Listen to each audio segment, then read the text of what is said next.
po natin ngayon ay fake rescue plus fake escape. Ang katumbas po niyan ay fake news sapagkat tinutulungan natin ang administrasyon sa kanilang panawagan labanan ng fake news. Kaya linalabanan natin yung fake news na nanggagaling din mismo sa gobyerno. At ito na nga ang ating paksa ngayon. Unahin ko muna yung ating mga nagtatanong.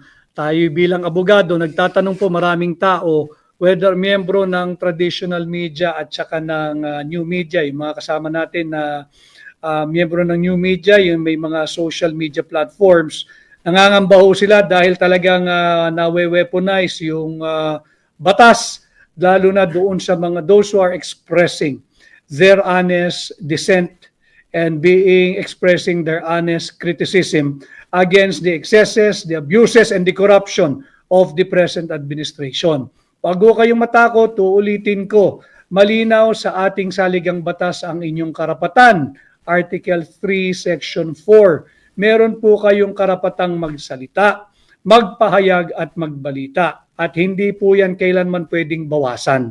Ganon din ho, meron po kayong karapatan na magpahayag at maging bahagi ng lahat ng usapin na mayroon kinalaman sa publiko. Ayan po yung nakasaad sa Article 3, Section 7 of our Constitution. The right of every Filipino to information and access to information on all matters involving public concern. Ito nga ho yan, yung fake rescue at yung fake escape. Tatalakayin po natin yan ha. Fake rescue at yung fake escape, ang katumbas po nito ay fake news sapagkat nagagaslight po ang mga Pilipino. Ayaw daw po ng ng fake news.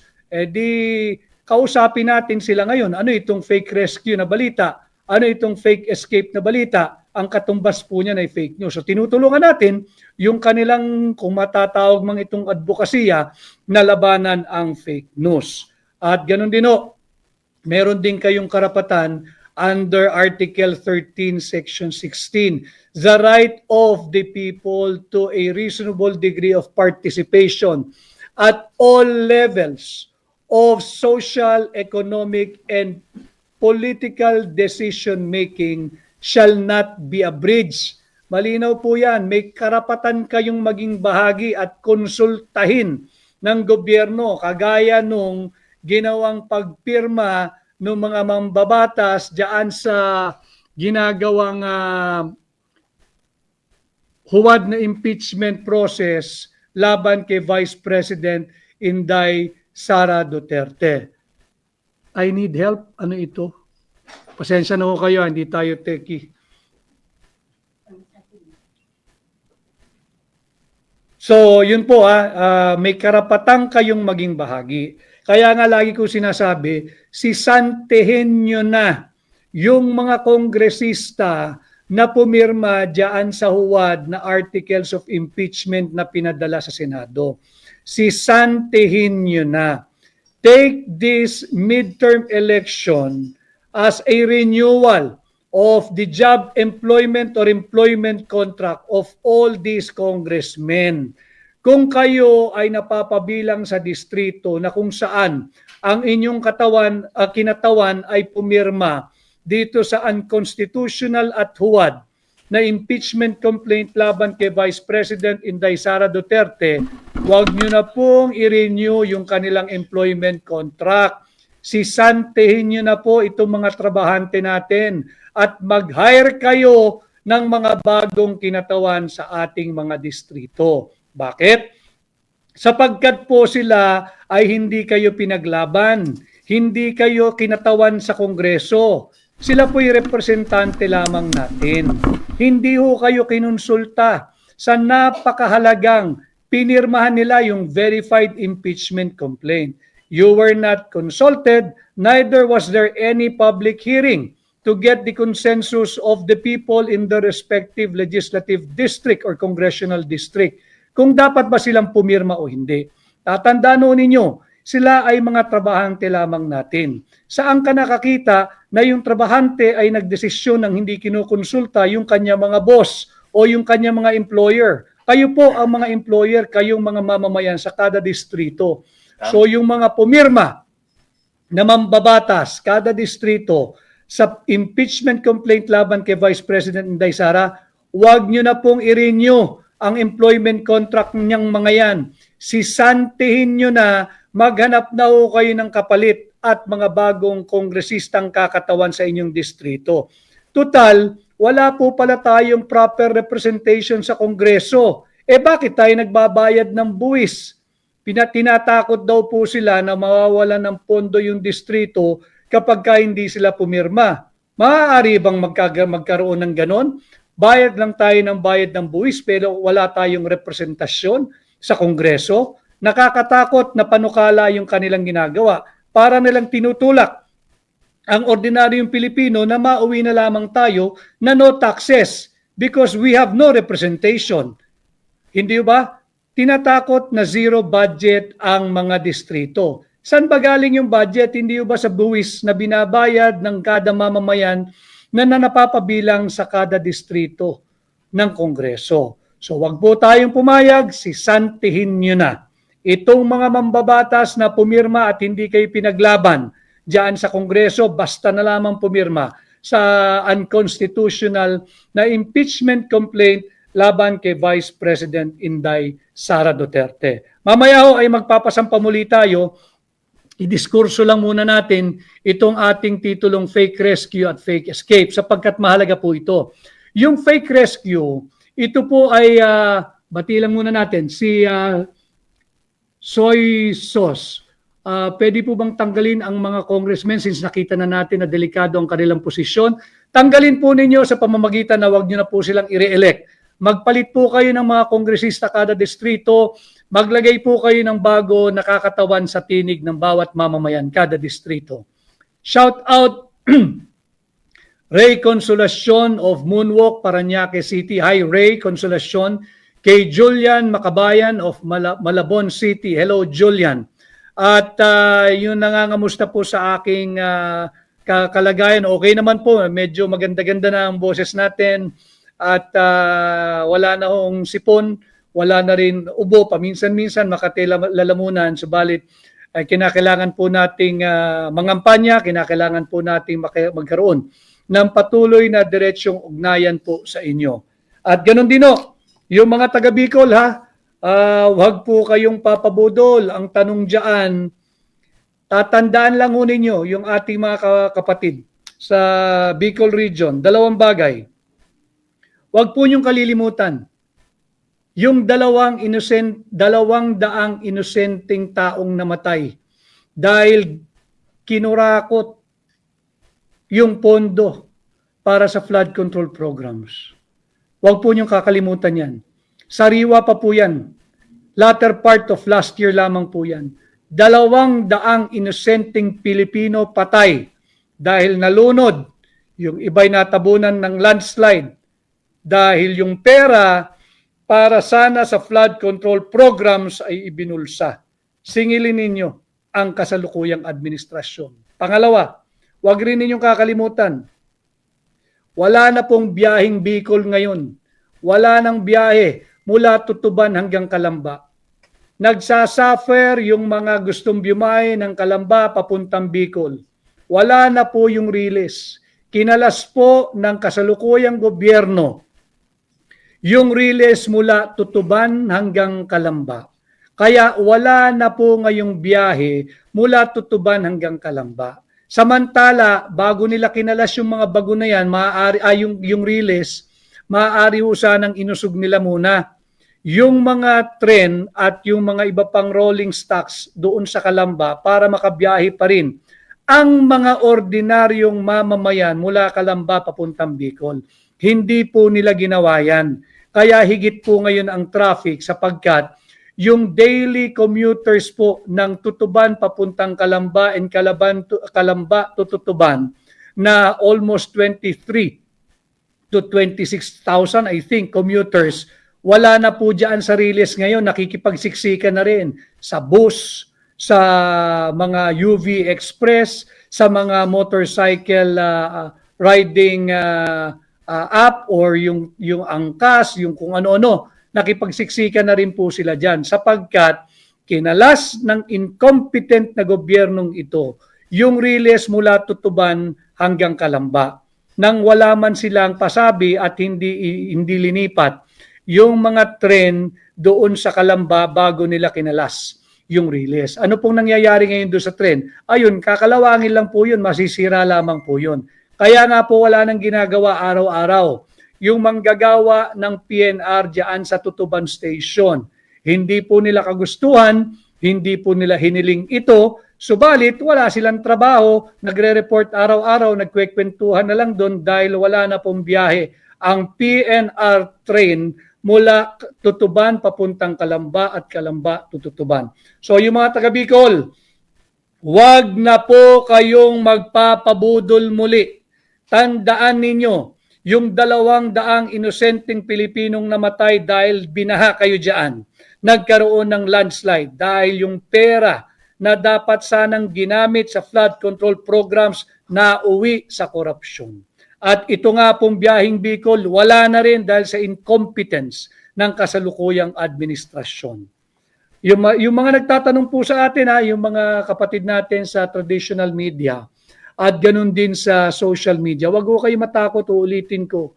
Nandiyan yan sa saligang batas yung karapatan ninyo.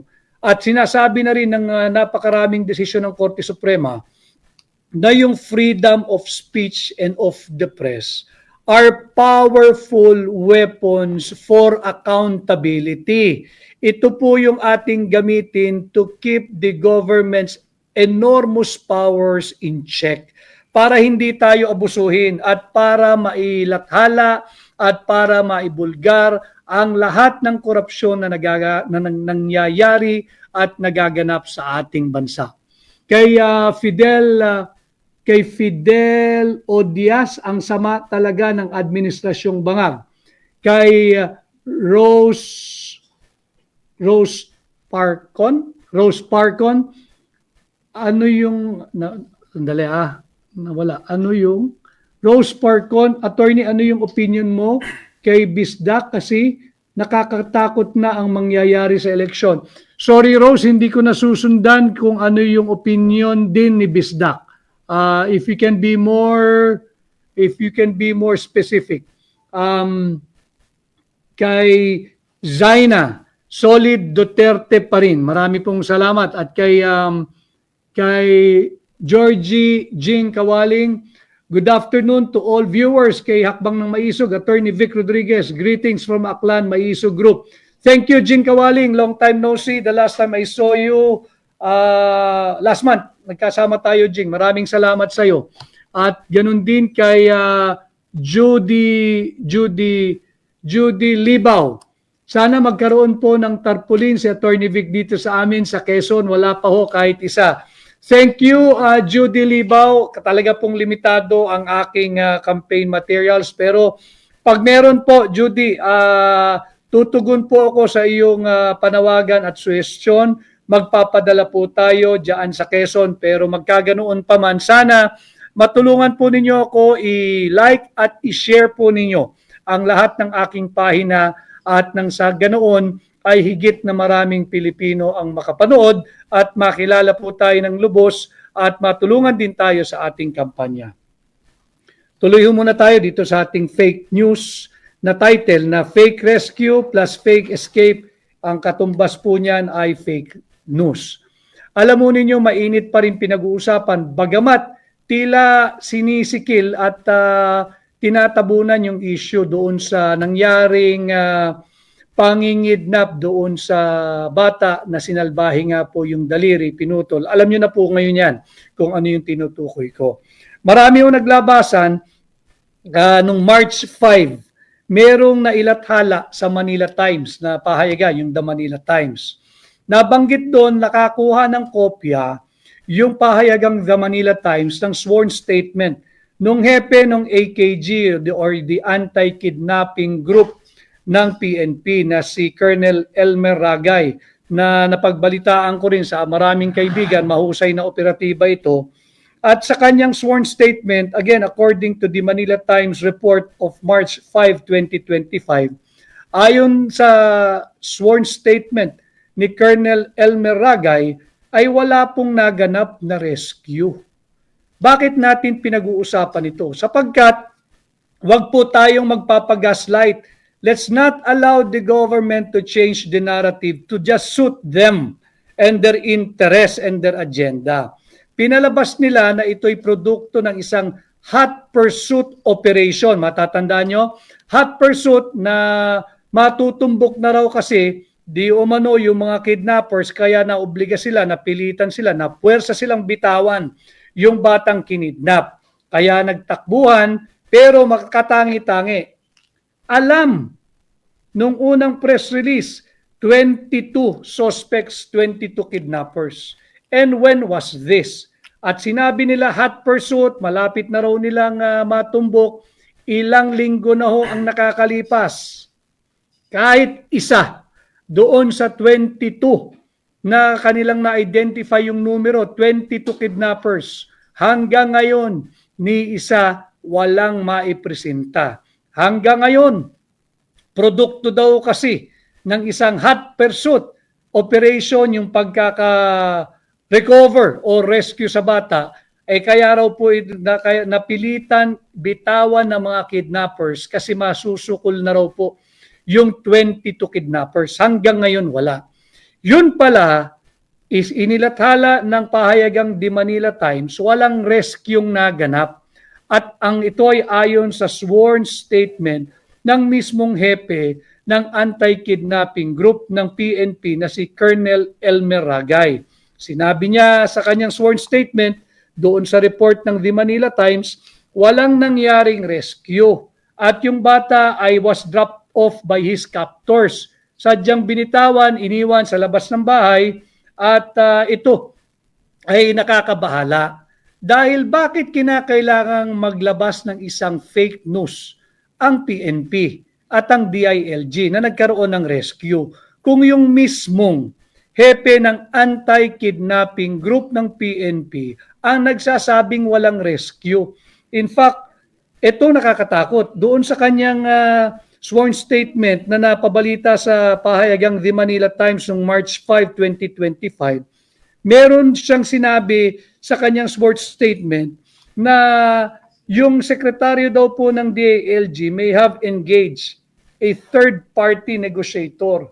Hindi ko po sabi ito po yung sinasabi ng balitang ng pahayagang The Manila Times na ayon sa kanila ay nakakuha sila at may hawak silang sworn statement ng mismong direktor o hepe ng anti-kidnapping group. Pag-usapan nun natin ito dahil sinasabi nga ng gobyerno, labanan daw ang fake news. O dilabanan natin ngayon, pag-usapan natin itong fake rescue. Kung mismo yung hepe ng anti-kidnapping group na ang nagsasabing walang rescue naganap at tila mayroong third-party negotiation na naganap, di walang rescue.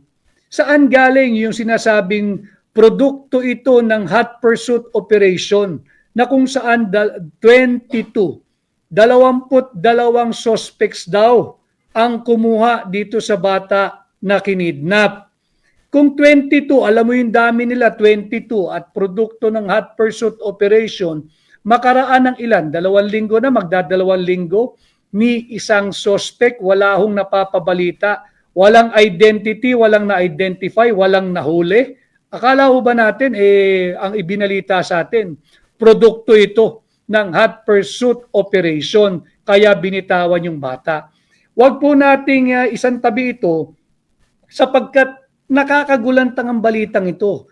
Bukod sa may batang kinidnap, nagtutulak po ng peking balita yung mismong pambansang pulisya natin. Di ba ang kanilang obligasyon ay to protect and to serve? Paano tayo po proteksyonan at sisilbihan kung hindi sila nagbabalita ng totoo? At ito nga po yung nailathala sa pahayagang The Manila Times dated March 5, 2025. Sa mga nagtatanong, ano naman po yung fake escape? Ito po yan. Nagpadala sa akin yung ilan sa mga volunteers ho natin. Meron hong isang post sa kanyang page, itong si Rudy Sim. Si Rudy Sim ho ay nag-post sa kanyang page, may CCTV at yung report ng Bureau of Immigration. Tungkol pati picture meron po siya rito. Ito po yung tungkol sa isang Koreano na wanted po sa Korea dahil bigla raw po itong nawala o nakatakas nung ito po ay pinayagang umihi ng kanyang mga bantay na miyembro ng Bureau of Immigration diyan sa Quezon City Hall of Justice nung ito'y may bista sa Office of the City Prosecutor. Subalit, pinakita doon sa page ng Rudy Sim yung mga actual na video na taken sa labas po banggitin ko na, sa labas po ng isang men's club yan sa Quezon Avenue, kay Tanyag po ito. Ibinaba yung fugitive na Koreano sa South Korea. Hindi po siya tumakas dahil mula po doon sa Office of the City Prosecutor, magkakasama pa po, kasama yung mga tiwaling Bureau of Immigration officers or personnel. Ito ay sadyang binitawan o pinakawalan. So fake news na naman. Yung pinakalat ng ahensya ng gobyerno, yung Bureau of Immigration, sabi nila, ito ay nakatakas sa banyo nung ito ay umihi dyan sa Office of the City Prosecutor. Pero tingnan po ninyo, bisitahin po ninyo, hindi lang tayo marunong kung paano mag-direct sa Facebook page. Hanapin po nyo yung posting nung Rudy Sim. Sim as in S-I-M, Rudy Sim. Andun po, pati yung CCTV. Yung CCTV may date po yan March 4, 2025. Andun din po, nakalakip po doon yung report ng Bureau of Immigration. Hindi po lahat ng kawani ng Bureau of Immigration ay mga tiwali o corrupt. Pero dapat ma-single out itong nag-escort dito sa Koreanong pinalabas silang nakatakas. Ang pangalan po ng Koreano na nakatakas base sa report ay Na-ik-yeon. N-A, Na-ik-yeon.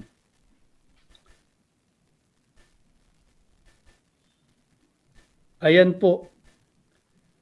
Korean national, ang date of birth, bata pa po ito. Pero ito raw po ay nakatakas sa Office of the City Prosecutor ng Quezon City habang nag-aantay ng kanyang bista. Subalit, meron pong expose yung Rudy Sim, ipinakita niya yung video, yung CCTV na nakuha po galing po sa CCTV po ng kalsada ito Kitang-kita, ibinaba doon sa men's club. Saunabat po yun, Saunabat dyan sa Quezon Avenue.